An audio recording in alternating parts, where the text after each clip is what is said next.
하나님이 노아와 그와 함께 방주에 있는 모든 들짐승과 가축을 기억하사 하나님이 바람을 땅 위에 불게 하시매 물이 줄어들었고 물이 땅에서 물러가고 점점 물러가서 150일 후에 줄어들었고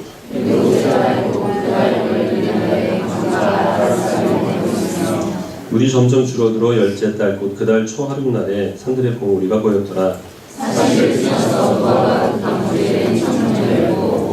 까마귀를 내놓음에 까마귀가 물이 땅에서 마르기까지 날아 왕래하였더라.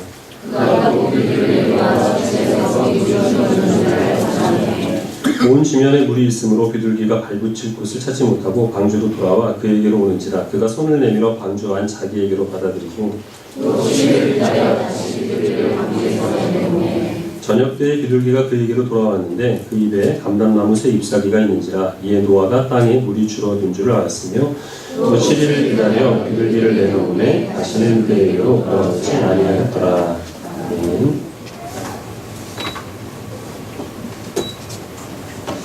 여러분, 그 미술 영어 중에서 데칼코마니 기법이라는 거를 아시죠? 종이 한쪽 면에 물감으로 그림을 그리고 종이를 겹쳐서 이렇게 펼치면 좌우 대칭이 되는 이제 무늬가 생기죠. 그래서 나비 모양을 만들기도 하고 그런 겁니다. 이해가 안 되시면 종이가 이제 있어요. 여기다 제 얼굴을 그립니다. 그리고 이거를 겹쳤다가 펼치게 되면 이쪽에는 송중기 얼굴이 나오겠죠. 그걸 얘기하는 겁니다. 뭐 이렇게 하면 이해가 금방 되시죠? 성경을 보면 그렇게 대칭이 되는 그런 문단들이 있어요.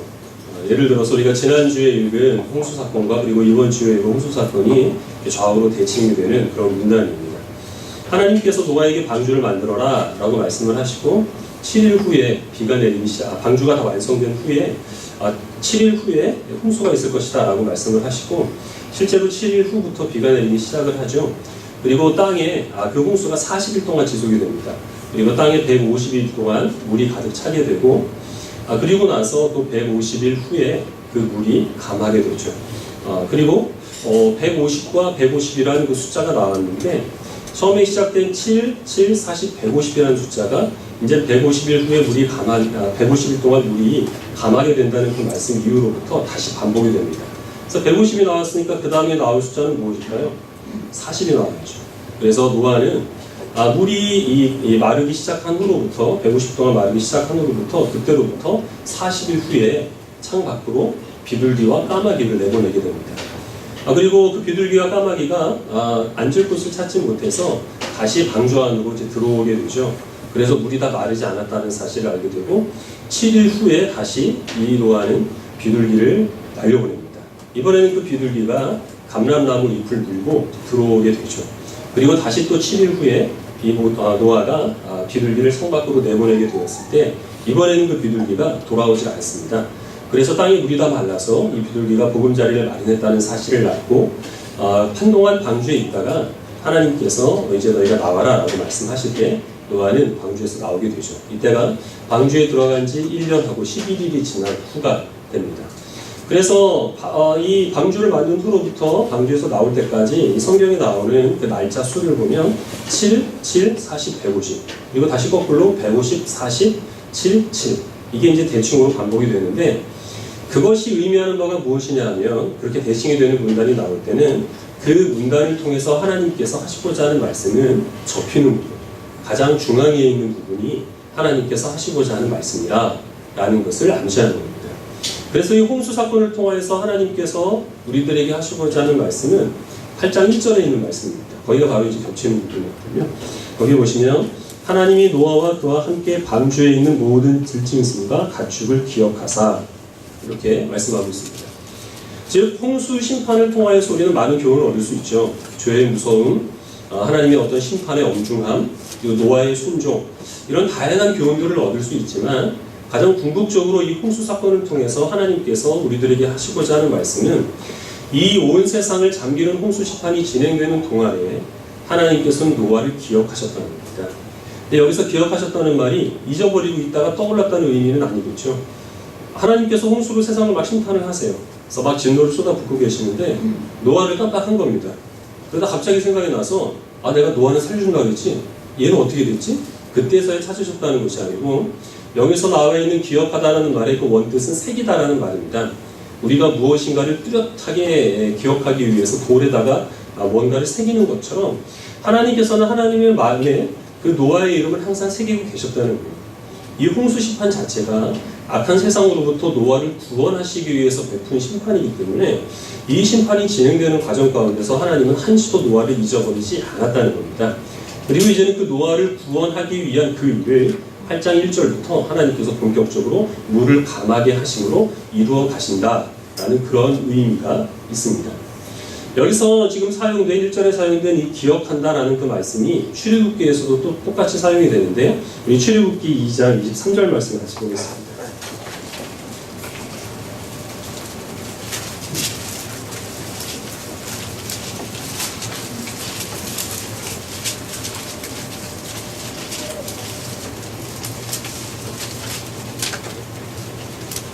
출애굽기 2장 23절부터 25절까지 한 절씩 교독하겠습니다.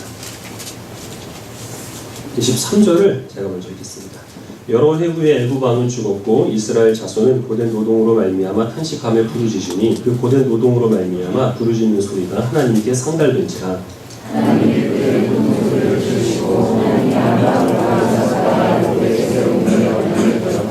읽겠습니다. 하나님이 이스라엘 자손을 돌보셨고 하나님이 그들을 기억하셨더라. 요셉의 인도를 따라서 요셉의 가족들이 애굽으로 들어오게 됩니다. 이렇게 이제 400년의 시간이 흘러서 이제 요셉의 가족은 야곱의 아들들이죠. 어른만 60만이 되는 남자 어른만 60만이 되는 큰 민족이 되었는데 그 400년 동안의 정권이 바뀌게 됩니다. 그래서 히브리인들에게 호의적이었던 그런 정권이 물러나고 다른 정권이 왕이 되면서부터 히브리인들을 더 이상 호의적으로 대하지 않게 되죠. 무덤을 만들고 그리고 왕의 그 집을 만드는데 히브리인들을 이스라엘 백성들을 노예로 부리게 됩니다. 이스라엘 백성들이 너무 그 노역이 심해서 고통으로 부르짖었고 그 신음소리를 하나님께서 들으셔서 하나님께서 이스라엘 백성들의 조상들에게 하신 약속, 내가 너희들에게 때가 되면 이 애굽을 나오게 해서 젖과 꿀이 흐르는 가나안 땅을 너희의 기업으로 주겠다 하신 그 약속을 기억하셨더라 라고 말씀합니다. 근데 여기서 말씀하고 있는 기억하셨다는 것도 하나님께서 400년 동안 이스라엘 백성들을 까맣게 잊어버렸다는 의미가 아닙니다. 하나님께서 이스라엘 백성들을 전혀 생각도 안 하고 있다가 무엇인가 저 밑에서 사람들이 힘들어하는 소리가 들리는데 그게 가만히 보니까 아브라함의 자손들이라는 거죠. 그리고 기억을 더듬어 보니까 내가 쟤네들하고 무슨 약속을 옛날에 했었는데 그래가지고 수첩을 찾아보니까 아브라함에게 젖과 꿀이 흐르는 가나안 땅을 너희 후손들에게 기업으로 허락해 주겠다라는 것을 발견을 해서 그래서 하나님께서 이스라엘 백성들을 구원하시 그 일을 이루셨다라는 게 분명히 아니라는 겁니다. 400년 동안 하나님께서는 이스라엘 백성들과 맺은 그 언약을 한시도 잊은 적이 없으시고 이스라엘 백성들은 하나님의 약속을 잊어버렸지만 하나님께서는 그 약속을 이스라엘 백성들이 모르는 사이에 서서히 조금씩 이루어 가셨다가 이제는 우리가 읽은 이 말씀에서부터 하나님께서 이스라엘 백성들을 구원하신 그 일들을 모세를 지도자로 세우셔서 본격적으로 이루어 가십니다. 그것을 지금 여기서는 말씀하고 있는 것이고 지금 출애굽기 2장 23절부터 25절에 있는 이 말씀도 이 성경의 대칭을 이루는 구조로 보면 출애굽기 처음서부터 모세가 바로 앞에 서게 되는 그 7장까지 그 모든 부분 중에서 가장 중앙에 있는 부분입니다. 하나님께서 모세를 지도자로 부르신 그 이유가 바로 이 약속을 이루시기 위해 하나님께서는 모세를 부르셨다. 모세를 이스라엘의 목자로 세우셨다라는 것을 증거하고 있는 것이죠. 홍수가 진행되는 동안에 이 홍수는 세상을 심판하는 것이어서 그것은 이 온 세상을 향한 하나님의 진노였습니다. 그 홍수 심판 가운데서 그 홍수 한가운데 떠있는 노아의 방주는 먼지만도 못한 미미한 존재죠. 그러나 하나님의 관심은 그 홍수 심판으로 죽어가는 이 세상의 그 죄인들에 향해 있지 않고 그 홍수 한가운데 떠있는 너무나 미미한 먼지와 같은 그 노아가 들어있는 방주에 하나님의 모든 관심과 사랑이 쏟아져 있다는 것이 이 홍수 사건을 통하여서 하나님께서 우리들에게 깨닫게 하시기를 원하시는 진리의 말씀이고 이것은 출애굽기에 있어서도 마찬가지입니다. 이 당시 이집트는 오늘날 그 어떤 나라와 비견해도 뒤지지 않을 만큼 막강한 군력을 갖고 있었던 당시의 최강국이었습니다. 그 이집트에 비하면 이 히브리 민족은 너무 작고 연약하고 먼지만도 못한 미미한 존재들입니다. 그런데 하나님의 관심은 이 사람 많고 군력이 강한 이집트에 있는 것이 아니라 그 나라에서 노예로 고통을 받고 있는 이스라엘 백성들에게 그 하나님의 모든 관심과 사랑이 향해 있었다는 것이죠. 왜냐하면 하나님께서는 애굽 사람이 아닌 히브리인들을 선택하셨고 그들과 언약을 맺으셨기 때문입니다. 시편에서도 이 기억하셨다는 말이 동일하게 사용이 되는데요. 말씀을 한 구절만 더 보도록 하겠습니다. 시편 8편입니다.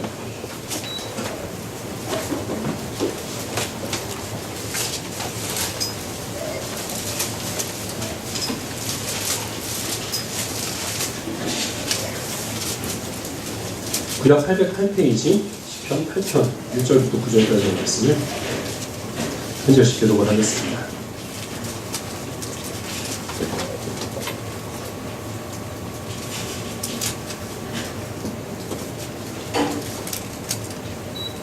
(1절) 제가 먼저 읽겠습니다. 여호와 우리 주여, 주의 이름이 온 땅에 어찌 그리 아름다운지요. 주의 영광이 하늘을 덮었나이다. 주의 이름으로 말미암아 우리 하나님과 정복들의 입으로 권능을 세우시며 이태원 수들과 목자들을 장사하게 하려 하시니라. 주의 손가락으로 만드신 주의 하늘과 주께서 베풀어 두신 달과 별들을 내가 보오니 사람이 무엇이기에 주께서 그를 생각하시며 인자가 무엇이기에 주께서 그를 부르시나이까. 그를 하나님보다 조금 못하게 하시고 영화와 존귀로 관을 씌우셨나이다. 주의 손으로 만드신 것을 다스리게 하시고 만물을 그의 나라에 주셨으니 곧 모든 소와 양과 들짐승이며 중에서와 바다의 고기와 바닷가를 하는 것입니다. 찾겠습니다. 여호와 우리 주여, 주의 이름이 온 땅에 어찌 그리 아름다운 주여.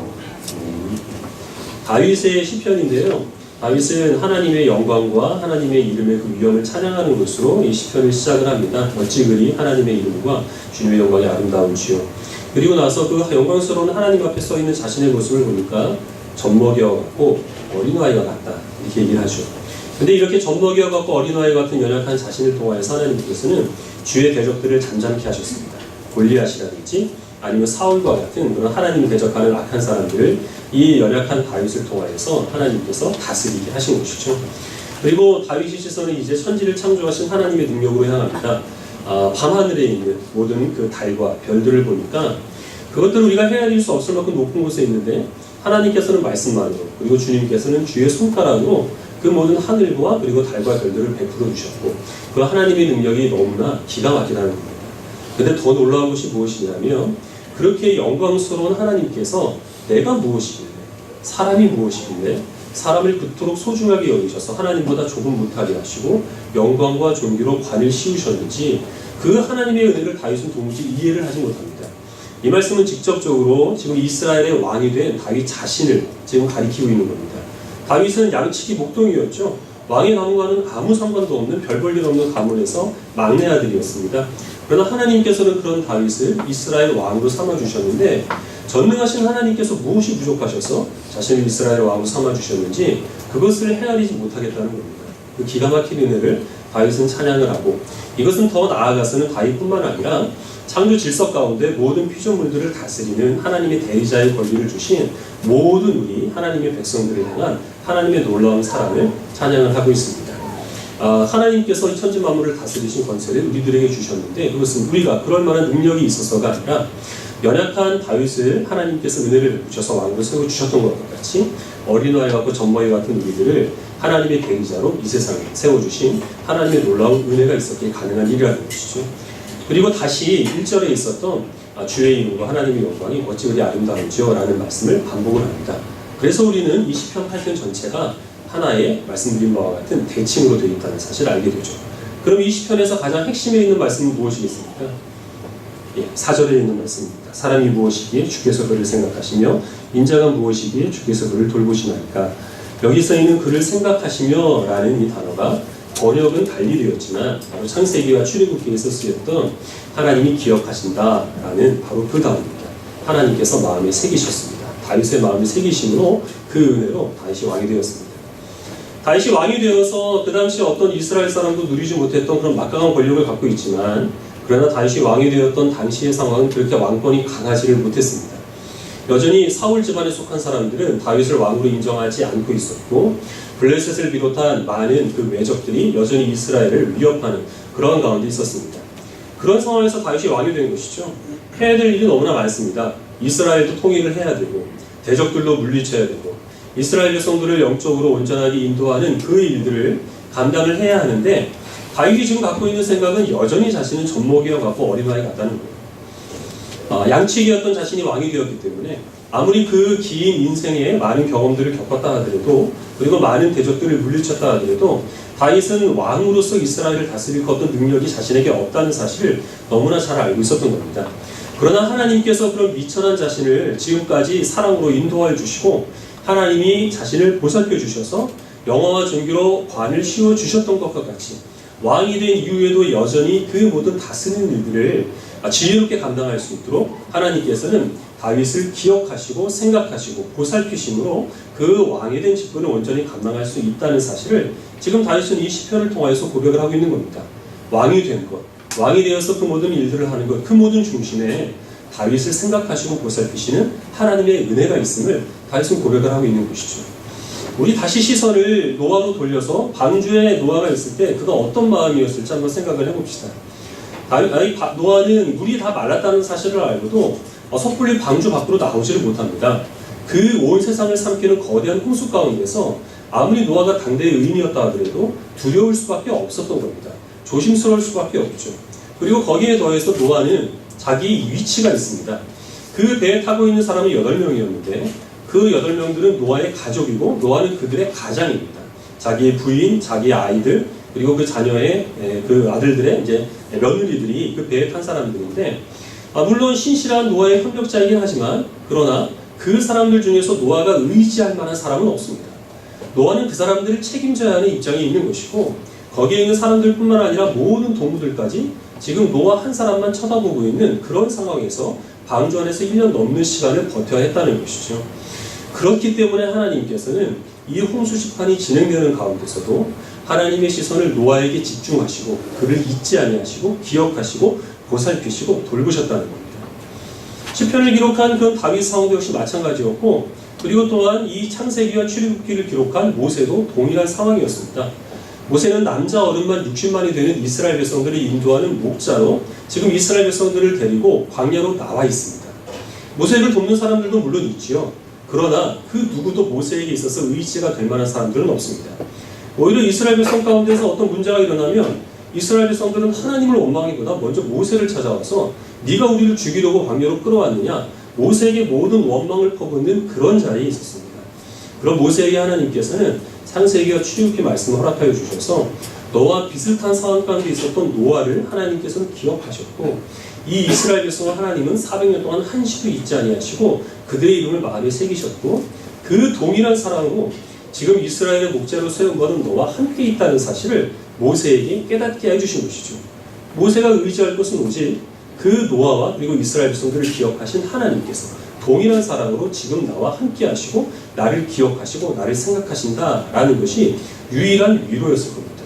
그리고 이것이 또한 마치 홍수와 같은 혼란한 시대를 살아가는 우리 모든 그리스도인들이 자신에게 주어진 책임과 그리고 또한 막중한 그런 부담감들을 이겨나갈 수 있는 유일한 근거가 된다는 사실을 우리는 기억을 해야 할 줄 압니다. 세상이 홍수 심판을 당한 것처럼 혼란스럽습니다. 물론 우리는 전쟁이라든지 아니면 테러와 같은 극단적인 혼란의 상황들은 없지만 과거의 사람들은 한 세대 전만 하더라도 무엇을 이 나이 때가 되면 어떻게 하면 어떤 결과가 나온다라는 것들이 어느 정도는 눈에 보이는 시대를 살았는데 요즘은 그렇지 않죠. 자녀를 양육하는 부분에 있어서 자녀들이 진학을 하고 직업을 선택하고 결혼을 하고 노후 대책을 마련하는 그런 모든 부분들에 있어서 예전에 해왔던 대로 하면 안 될 수 있다는 것이 오늘날 혼란스러운 시대를 살아가는 우리들에게 있어서 너무나 불안하게 만드는 그런 부분입니다. 그래서 오늘날의 사람들은 어떤 모험을 하기를 꺼려합니다. 그리고 책임지는 자리에 있게 되는 것을 극히 회피하는 그런 경향들이 있습니다. 직업을 선택하는 부분들에 있어서도 그렇고 신앙생활하는 부분들에 있어서도 그렇습니다. 목회자들이 오늘날은 더 이상 큰 교회 후원이 없으면 좀처럼 개척을 하려 하지 않고, 그것은 성도들도 역시 마찬가지입니다. 그리고 그런 것은 이런 혼란스러운 그런 시대 가운데서 우리의 장래가 불투명하다는 그런 현실을 그대로 반영한 것이죠. 젊은 사람들 가운데서 결혼하지 않고 동거만 하고 그리고 또 결혼을 했다 하더라도 자녀 낳을 그런 계획이 전혀 없는 사람들이 상당히 많이 있습니다. 그리고 어느 정도는 이해가 갑니다. 무엇인가 미래에 대해서 뚜렷한 것이 보여야 그래야 어떤 장래에 대한 계획을 하고 그리고 또 안심을 하면서 그 일들을 추진해 나갈 텐데 그런 것들이 도무지 보이지 않는다는 거죠. 그렇게 혼란스러운 시대 가운데서 우리들이 어떤 책임 있는 자리 그리고 또 부담스러운 자리를 회피하는 경향들이 있지만 그런데 문제는 언젠가는 우리가 그것들을 맞닥뜨려야 한다는 것이죠. 누군가는 부모가 되어야 한다는 것이고 언젠가는 우리가 이전에는 누군가의 그늘 아래서 우리의 몸을 기대고 의지하는 그런 입장이 있었다고 한다면 시간이 되면 이제 우리는 우리가 누군가의 머리 위에 그늘을 드리워줘야 되는 그런 자리에 서게 될 때를 반드시 우리는 맞닥뜨려야 한다는 겁니다. 부모가 되어야 되고 우리들은 앞장서는 리더가 되어야 되고 누군가를 책임지고 또 그에 대한 부담감을 가질 그런 상황이 반드시 오게 된다는 겁니다. 물론 우리는 자유가 있기 때문에 그런 자리에서 얼마든지 회피할 수 있습니다. 조금 부담스럽고 그리고 조금 어떤 책임감이 주어지면 우리는 얼마든지 우리들에게 책임을 묻지 않은 자리로 도망갈 수 있는 자유가 있습니다. 그러나 그렇게 된다고 한다면 궁극적으로 우리는 나이만 먹을 뿐이지 어른이 되지는 못합니다. 집에서 강아지를 키우는 그런 어른들과 자녀를 양육하는 부모와는 인생의 깊이가 다르죠. 반드시 하나님께서는 우리를 예수 그리스도의 장성한 분량에 이르기까지 우리를 성장시키시고 그리고 또한 우리를 하나님께서 갖고 계신 온전한 그런 지혜와 그리고 모든 부분에 있어서 부족함이 없도록 우리를 날마다 자라게 하시는데 그런 모든 부분들을 이루어 가시기 위해서 하나님께서는 다윗에게 주셨던 책임감, 노아에게 주셨던 불안감, 모세에게 주셨던 그런 막중한 다른 사람들을 앞장서는 그런 자리에 있어서 이전에는 내가 누군가를 따라가고 때로는 그 따라가는 입장에서 그를 때로는 비난도 하고 그랬지만 이제는 내가 누군가의 앞에 서야 하고 그리고 누군가의 비난을 혼자 감당해야 되는 그런 때를 하나님께서는 반드시 우리의 삶 가운데서 허락해 주신다는 겁니다. 그리고 그때 우리는 그런 자리를 피해서는 안 됩니다. 왜냐하면 하나님께서 우리를 그 자리에 세우셨고 그 자리에 우리를 세우신 하나님께서는 당연히 모세에게 그러셨던 것이죠. 다윗에게 그러셨던 것처럼 우리를 기억하시고 우리를 보살피시고 그 모든 무거운 짐을 담당할 수 있는 힘을 허락하여 주시기 때문에 그 믿음으로 우리는 그 모든 무거운 짐들을 신실하게 감당해야 할 줄 압니다. 텔레비전을 보고 제가 깜짝 놀란 것이 있는데요. 휴대폰으로 하는 게임이 있잖아요. 그 게임 광고를 텔레비전에서 비싼 그 돈을 줘야만 섭외를 할 수 있는 톱 배우들을 써서 광고를 하더라고요. 근데 대부분 핸드폰으로 다운받아서 할 수 있는 게임들은 무료거든요. 근데 그 사람들이 이게 돈이 되기 때문에 광고를 하는 건데 어떻게 돈이 되느냐 하면 그 게임을 하기 위해서 사는 아이템들을 엄청나게 산답니다, 사람들이. 그리고 그 게임을 만드는 사람들의 그 주 타겟이 이 용돈을 받아 쓰는 학생들이나 어린이들이 아니라 돈을 버는 사람들이에요. 직장인들, 어른들, 이미 기성세대를 대상으로 해서 그런 게임들을 만들고 그리고 또 그 사람들이 많은 아이템들을 산답니다. 그래서 지하철에 보면 학생들이 아니라 양복을 입은 어른들이 핸드폰을 붙잡고 열심히 게임하는 그런 모습들 많이 보죠.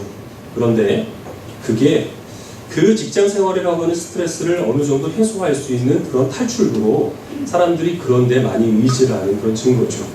오늘날 살아가는 사람들은 불안하기 때문에 그런 어떤 불안감들을 해소하거나 외로움들을 떨쳐버릴 수 있는 그런 여러 가지 요인들을 찾아서 해냅니다. 그래서 금요일 저녁이 되면 교회 옆에가 바로 이제 먹자골목이잖아요. 거기 가면 엄청납니다. 그리고 또 이제 날씨가 좋아졌기 때문에 주말이 되면 고속도로가 다 이제 막히죠. 어떻게든 간에 사람들은 저마다 자기가 무엇인가를 해소를 하려고 하고 옆에서 보면 그것을 이해가 잘 안 될 때가 있어요. 그래서 우리 또 그 가정에 계신 분들 중에서 자기 남편을 보고 아니 나이 먹은 사람이 왜 그런 거를 취미생활로 삼냐라는 것을 도무지 이해 못하시는 분도 많이 있을 텐데 어느 정도 이해를 해 주셔야 됩니다. 그러나 우리는 그리스도인이기 때문에 너무 거기에 집착해서는 안 된다는 사실을 우리는 동시에 기억을 해야 됩니다. 하나님께서 오늘날 우리들에게 오셔서 내가 너를 구원할 테니까 방주를 만들어라 라고 이렇게 말씀을 하시면 오늘날 우리들이 만드는 방주는 그 크기가 상당히 커야 할 것 같습니다. 왜냐하면 실어야 될 게 너무 많아요. 텔레비전도 실어야죠. 핸드폰도 실어야죠. 식구들마다 충전기 가지고 싸우지 않게 충전기도 다 챙겨야죠. 냉장고도 있어야 돼요. 울적할 때마다 한 잔씩 해야 됩니다. 그렇게 해서 1년이 넘는 시간 동안 그 방주에서 두려울 때마다, 불안할 때마다, 외로울 때마다 친구들이 나만 쳐다보고 있고 나는 그런 책임을 감당할 만한 그런 강단이 없어서 그래서 지쳐서 쓰러질 때마다 그런 것들을 의지하고 그리고 그런 것들로 우리의 외로움과 두려움을 달래야 합니다. 그러다 보면 우리는 방주 안에 있어서 그 방주 안에는 우리가 두려워할까봐 하나님께서는 우리를 잊지 아니하시고 우리를 기억하시는데 정작 우리는 우리를 기억하시는 그 하나님을 마음에 새기지 못하고 그런 것들만 의지하느라 하나님을 잊어버리게 되는 어처구니 없는 그런 일이 생길 수도 있다고 하는 것입니다. 지금 이 자리에 계신 모든 아버지들 그리고 어머니들 어떤 사업체를 운영하시는 분들 그리고 또 기관이나 아니면 단체나 공동체의 리더의 그런 자리에 있는 분들 또 그렇지는 않다 하더라도 인생을 살다가 우리 어린아이들도 그렇죠. 크고 작은 그런 부담감에 시달리는 모든 분들에게 하나님께서 허락하시는 큰 평안이 깃들기를 간절히 소원합니다. 그런 책임감들이 있을 때 자신의 모습을 돌아보면 어린아이 같습니다. 어떤 낯선 일을 당하게 되면 어릴 때 그랬던 것처럼 우리들은 여전히 당황하고 무엇을 해야 될지 잘 모르는 그런 우리의 그런 어린아이 같은 모습을 그대로 우리들이 직면을 하게 되는데 그것이 맞습니다.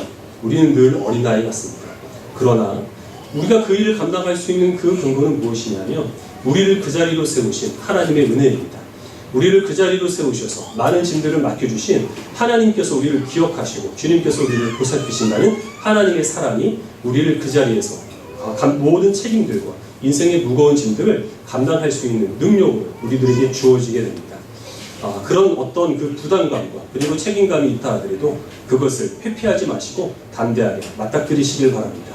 나에게는 능력이 없지만 그 자리로 우리를 세우신 하나님의 그 능력을 의지하는 믿음으로 인생의 그런 모든 무거운 십자가를 승리하며 담당하게 질 수 있는 모든 성도들이 되시기를 주님의 이름으로 축복합니다. 기도하겠습니다.